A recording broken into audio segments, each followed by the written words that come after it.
Well, good afternoon, and thank you all for joining us, and all of you that are joining us from afar. And to the members of the President's Cabinet, on the National Space Council, to leaders across our administration, to members of the National Space Council's User Advisory Group, and to all those present, welcome to the 8th meeting of the National Space Council, men and women who have revived American leadership in space.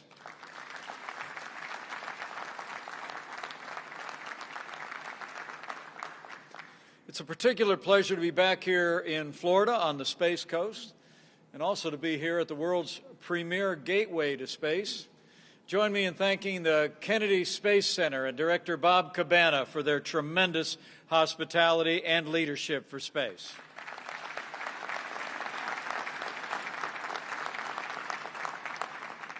So it's wonderful to be here at this Apollo Center, Bob, and it's an incredible place. People have come from around the country and around the world to be inspired by the past, and now the present, and the future of American leadership in space. And we're truly grateful, Kennedy Space Center, for all that you've done and to continue to advance American leadership.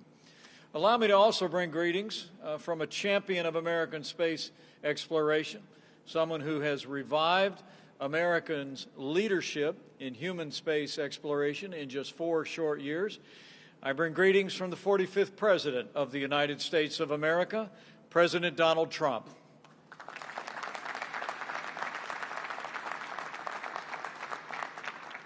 Today at this 8th meeting of the National Space Council, we will have updates from all of our council's members about the progress that we have made, both in civilian, economic, and military advances in space. But before I start, let me at least acknowledge the passing of an extraordinary American whose life and contributions to American aviation have undoubtedly led to inspire the advances that we've made in the vast expanse of space. This past Monday, America lost one of our greatest heroes, one of the greatest heroes not just in the history of the United States Air Force, but in the history of American aviation, General Chuck Yeager. He was a man of a humble background, grew up in rural West Virginia, enlisted in the military. He would go on to become one of the greatest aviators of all time. Chuck Yeager was a war hero.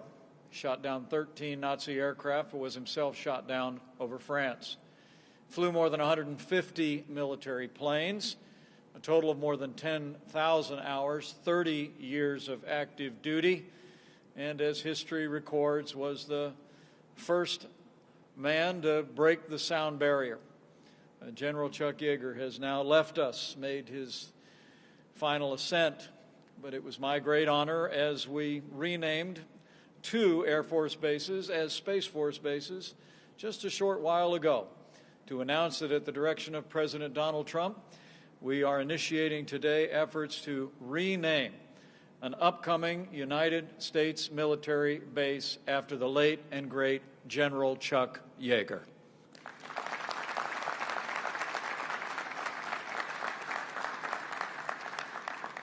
I think people here at Kennedy Space Center know, and all of us on the Space Council know, we literally would not be here today but for the achievements of General Yeager and all of those who've been inspired by his courage. And America will never fail, or never forget the life and contribution of General Chuck Yeager.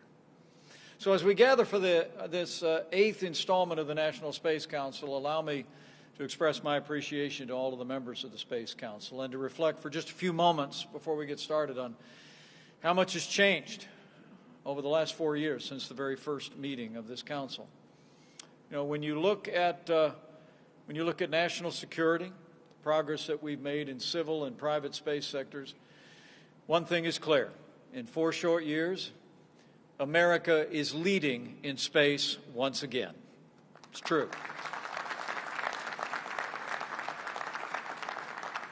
When we took office, the National Space Council had lain dormant for more than 25 years. But President Trump articulated an inspiring vision for renewed American leadership in space. In his inaugural address, the President said, and I quote, "We stand at the birth of a new millennium, ready to unlock the mysteries of space." And so we have set out to do. In our first year in office, the President revived this council to reinvigorate and coordinate space activities all across the federal government. The President brought together some of the best minds in government and the private sector to strengthen America's space enterprise. And so many of you are here with us today, and we're truly grateful. And whether it's providing for the common defense or growing our space economy across America, that's exactly what we've done throughout the past 4 years. In the very first days of our administration, the President signed multiple executive orders and presidential directives to reorient our space program to human space exploration. He took steps to unleash America's commercial space companies and to safeguard our national interests in the increasingly complex and competitive domain of space. In our first year in office, the President signed Space Policy Directive 1 and gave NASA a clear goal, that we are going to go back to the moon, and this time we are going to stay.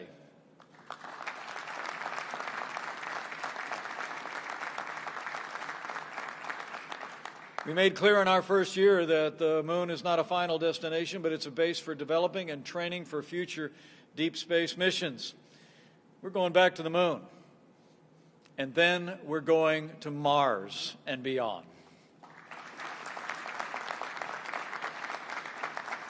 As we gather here in this historic place, I can't help but think back 48 years ago, December 1972, to Apollo 17, the last Apollo mission to the moon. It would be December 14, 1972, that Apollo 17's commander, a Navy pilot named Cernan, and a graduate of Purdue University in Indiana, he prepared to depart for Earth from the surface of the moon. And he spoke words that have really echoed through our time as an ongoing admonition. He said, and I quote, "America's challenge of today has forged man's destiny of tomorrow." And he said, "As we leave the moon, we leave as we came. And God willing, we shall return with peace and hope for all mankind." Cernan was the last man to walk on the moon, but he didn't want to stay the last. He spent the rest of his natural life advocating for America to go back to the moon. And we are going to honor Cernan's memory by putting the next man and the first woman on the moon in just a few short years.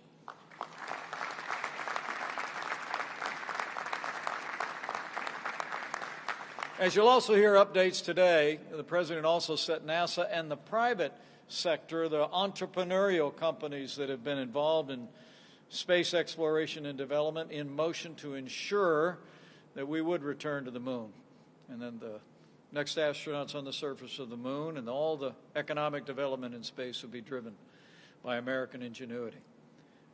And we're going to ensure that Americans are going to be the very first. The very first not only to develop on the moon and Mars, but also to continue to develop the economic potential of space exploration. Even in this challenging year in the life of our nation, when Americans have sacrificed so much, we've continued to make steady progress toward that goal of renewed American leadership in space. This spring, it was my great honor to attend the first crewed launch, along with the President of the United States, from right here at the Kennedy Space Center. It's the first time we sent American astronauts into space from Kennedy Space Center in nearly a decade. And then, not to wait a minute further, this last November, I returned again to see the second crewed full-scale launch and mission of American astronauts from American soil back into American space. That's the result of real leadership and renewed American leadership in space. And what's remarkable is those rockets were built by American private enterprise in this new partnership that we have forged and built upon in the United States over the last 4 years. When a businessman turned president decided to renew our commitment to space, he knew it was important to unleash the power of America's private sector, and so we have done. As you will note out here today from the Secretary of Commerce, we went to work early on to cut and streamline out-of-date regulations that made the United States the #1 country in the world for space business, and will continue to accelerate investment and development in space. This past April, the President signed an executive order to recognize and promote the rights of private companies to recover and use space resources. That order, we believe, will provide the kind of clarity and stability that our businesses need to thrive. It will give our entrepreneurs the incentive to take our commercial space activity to all new heights. And just last week, NASA made its first commitments to buy lunar material from private companies and will continue to build on creating the kind of incentives that will generate investment and space development for generations to come. And even as we make great progress in expanding America's commercial activity in space, we also recognize the challenges of digital threats to our space operations. And that's why the President established cybersecurity principles for all of our space systems, whether government or private. The President put in place the world's first comprehensive space traffic management policy as well, and made it clear that we're going to use the resources, the capabilities, and the technologies of the private sector to make all space activities safer and more secure than ever before. It's amazing as you think about all these accomplishments in renewed human exploration in space from here in the United States, the difference that all these distinguished members of the National Space Council have made in America's future in space.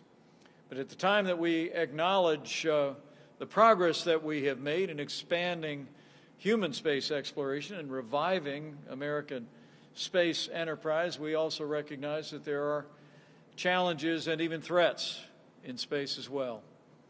As I just said, as we dedicated 2 Air Force bases now as the first 2 Space Force bases in America, space is a vacuum, but we aren't operating in a vacuum when it comes to our national security. The space race that began in the 1950s continues today. We are in the lead, but we are not alone. As you will hear today in the National Space Council from the Director of National Intelligence and others, China and Russia are continuing to develop space weaponry. Russia demonstrated a space-based anti-satellite weapon earlier this year. China is developing a new manned space station, and its robotic spacecraft will return samples from the moon in just a matter of weeks. In fact, China is increasingly emerging as a serious competitor in space, just as they are in other areas of the global economy and to the strategic interests of the United States. As the world witnessed, China recently landed an unmanned craft on the moon, and for the first time, robotically raised the red flag of communist China on that magnificent desolation. All of that competition, the investment of other nations on Earth, and security in space is among the reasons why our Commander-in-Chief took the unprecedented step of establishing the first new branch of our armed forces in some 70 years. President of the United States, now almost a year ago, signed into law the creation of the United States Space Force.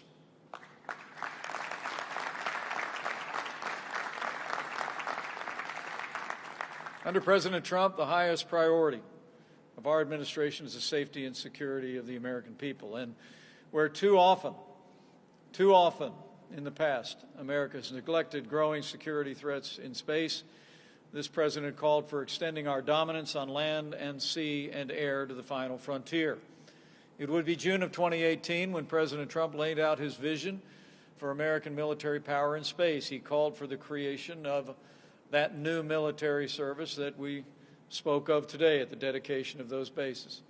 I believe it is a tribute to the President's leadership as well as the leadership of all the military personnel that are gathered here today, that literally in just a year and a half after our President first called for the establishment of a Space Force, after it had been talked about for a half a century, he was able to sign it into law.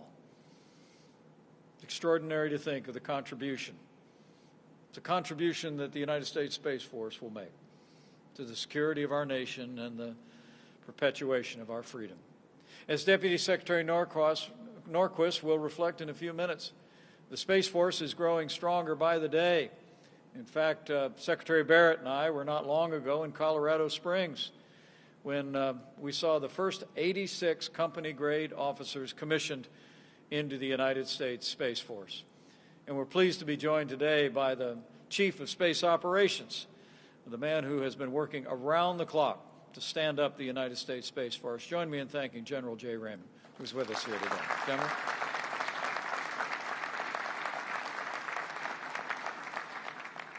So we've made great progress. We evidenced that today in the dedication of Cape Canaveral Space Force Station and also Patrick's Space Force Base right here on the Space Coast in Florida. And I know the Lieutenant Governor of Florida is with us here today and is pleased to see that. But just like 42 years ago when Gene Cernan was on his way to the moon, and just like when Chuck Yeager was breaking the sound barrier in the 1940s, the United States continues to face an era of competition. But as members of the National Space Council know, it's a competition that America is winning today, and we're going to keep on winning in space for generations to come.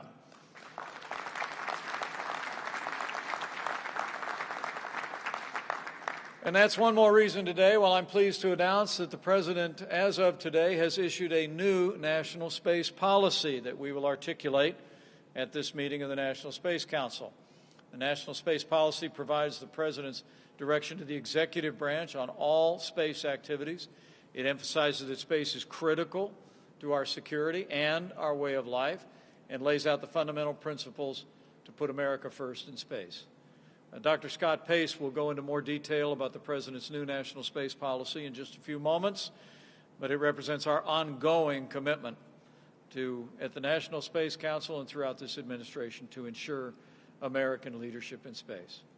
But for now, let me just say that because of the hard work of all the men and women of the National Space Council putting our President's vision into effect, because of the hard work of all of the dedicated men and women on our Space Council Advisory Group and the support of the American people and leaders in the Congress, we've made great progress in the last 4 years.